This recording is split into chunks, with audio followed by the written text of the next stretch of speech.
Take a trip with me. It's fall as we're driving through Appalachian, Ohio.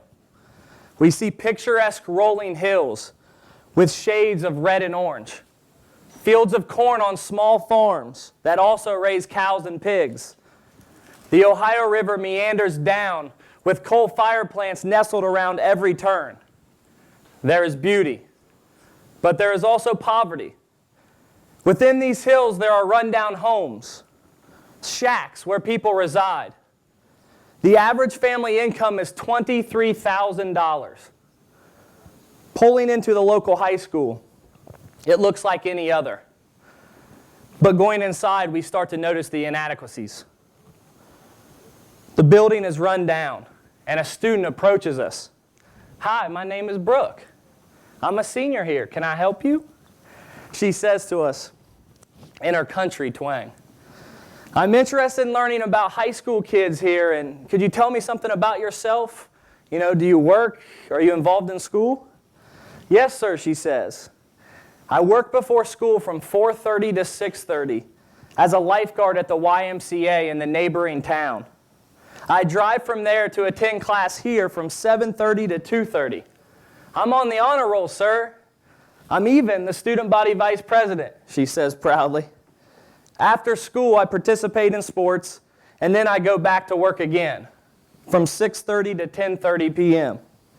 I have to help support my family, especially my brothers and sisters." Impressed with her work ethic and responsibility, I immediately ask, "Where are you going to college?" She pauses. With disappointment, she says, "My dad says we cannot afford it.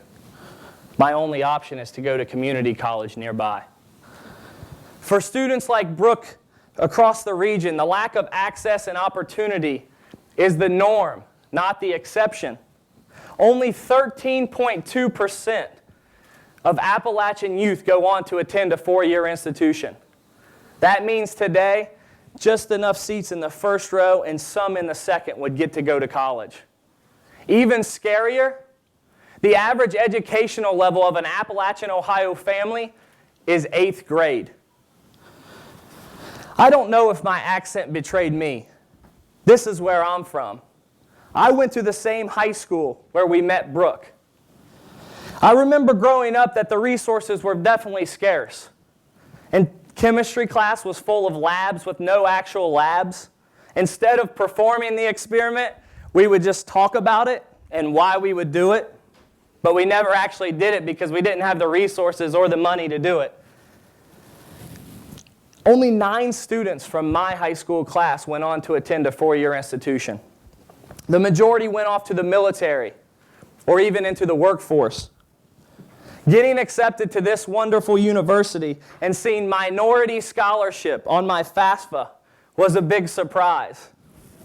Me, a minority? That was my first encounter with the words Appalachian. And from that point on, not only did I accept it, I embraced it. But I want to rewind back to when I was 12 years old. How many of you were made to go to a summer camp you didn't want to? A lot of us. My mother told me that I had to attend this camp at a place called Inspirational Hills. It would be my first time away from home, and as any 12-year-old would do, I fought like hell to get out of it. But, as you can guess, my parents won. And I attended my first Ohio Association of Student Council, OASC summer camp. It was such an amazing experience. For the first time in my life, I was surrounded by students from all over the state of Ohio. We created these bonds and friendships that were even stronger than the ones that I had back at home. But it was what I learned there that made it so impactful. My strengths as a leader, personal development and goal setting, the importance of teamwork and group dynamics. Most of all, though, it instilled a confidence that I can make a difference. I was motivated to go back home and gather all my friends together to create this change that we talked about. And from that point on, every event that OASC put on, I tried to attend. The more OASC students I encountered, the more powerful I felt. The conversations that we had, they became contagious. And success was no longer an idea. It was a possibility. I tell you this because I think it's important for you guys to understand where this confidence came from. You see, this organization, it made you a believer. It took age, sex, race, background, appearance out of the equation, and it focused on one thing: change. The most frustrating thing about OASC, though, it was hard to describe. If you weren't a part of it, you just didn't understand what made it so magical. So I went on this mission, a mission to provide this experience in schools around my region. We all remember the old people that came to our schools and spoke at our school assemblies. You know, they talked about drugs or bullying or being great. Well, they didn't know about us or our daily grind. So I called up my high school principal, and I told him, we're coming to your school, and we're going to speak, and you're going to pay us $500. Well, he laughed just like you guys did, because he thought we were joking. But let me tell you, it was the farthest thing from a joke. You see, we had this crazy idea that many of us wouldn't have acted on. But there are people in our lives that believe in us. They don't look at us and say, you're too young or you're just a teenager. They give us that chance, that opportunity. And that is exactly what this principal did. He told us, hey, come on down and we'll see how you do. Well, that was the start of something special. OASC on the road, providing leadership and motivation in schools across the region. Well, you might be surprised to hear we didn't get that $500.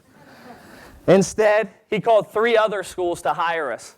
Those jobs paid us $1,500, and our company, PB&J Consultants, was born. I was 19 at the time, but it didn't matter how young I was. All that mattered was that I had an idea, a passion, and the drive to do whatever it takes to make it happen. But basketball has also been a big part of my life. Growing up in a small town, I received celebrity status because of how I played on the court. Basketball was going to be my ticket to college with scholarship offers. But that changed my senior year when I lost my cousin, and it readjusted my priorities. I decided to hang up my sneakers and just go to college for academics, figuring, if I want to play basketball, I'll just walk on at Ohio State.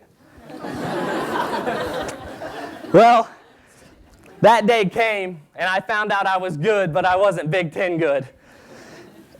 And I found myself as a male practice player with the girls' basketball team. Yes, I said girls, if you didn't hear that. And let me tell you, my friends didn't let me live it down. But the more I did, the more I got involved, the more I fell in love with it. I went from practice player to student manager to graduate assistant. And because of these experiences, my first job out of college was an assistant coach at the University of Illinois, becoming one of the youngest assistants in the Big Ten. I was 23 at the time. It didn't matter how young I was. All that mattered was that I had an idea, a passion, and a drive to make it happen. I was at the University of Illinois for 3 years, and it gave me the opportunity to land back here as a coach, back at my alma mater, the Ohio State University. So I'm here, back in Columbus, and I wonder, how did this happen? What made it possible for me to beat the odds? I realized that the difference between my parents and a lot of those in the Appalachian region is that they were educated. And I witnessed them endlessly giving back to the youth in my hometown, mentoring them, making sure they had what they needed to go to college.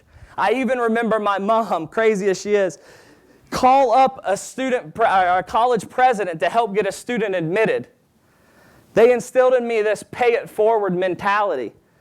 And now, I wanted to do my part to give back. Well, I had another big idea. I wanted to change the culture of schools in Appalachian, Ohio. I asked myself, how can we provide educational opportunities to the best student leaders? So I looked back at the organization that meant so much to me, OASC. I felt that if we could provide students with this experience, get them motivated, others will jump on board. And if we get these top student leaders surrounded by others like themselves, then we can create change. And college will not just be something they talk about, but expected. But I learned giving back isn't that easy, just like walking on paperwork, fundraising, tax documents. So I told myself, let's start small. I set a goal to raise enough for 10 students and give them the skills and confidence that I got when I went to camp when I was 12 years old. Well, phone call after phone call I made, I tried to find those individuals like my high school principal, the ones that believed in you and it didn't care what crazy idea you had. $15,000 later, 35 students represented 9 high schools from 4 Appalachian, Ohio counties. That was the start of the foundation, iBELIEVE, whose sole purpose was to provide opportunity for high school students of Appalachian, Ohio.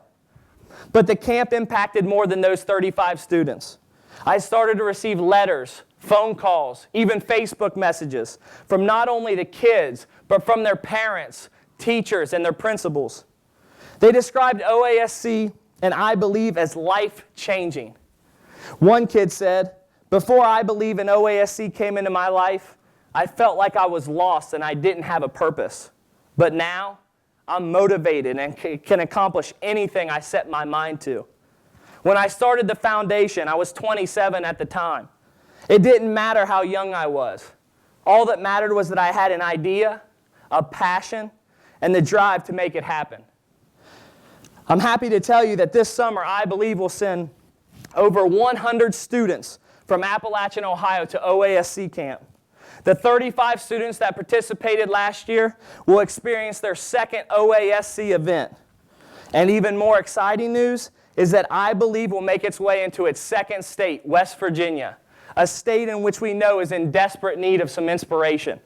50 students will come together at West Liberty University to celebrate a new future.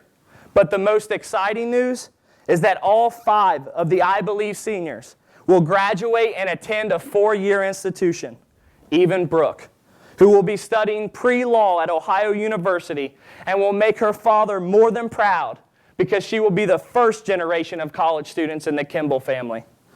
And now we know she will be successful because now she believes.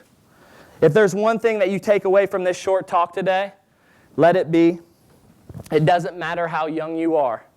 Find that one idea that you have a passion for and the drive to do whatever it takes to make it happen. Thank you, and iBELIEVE.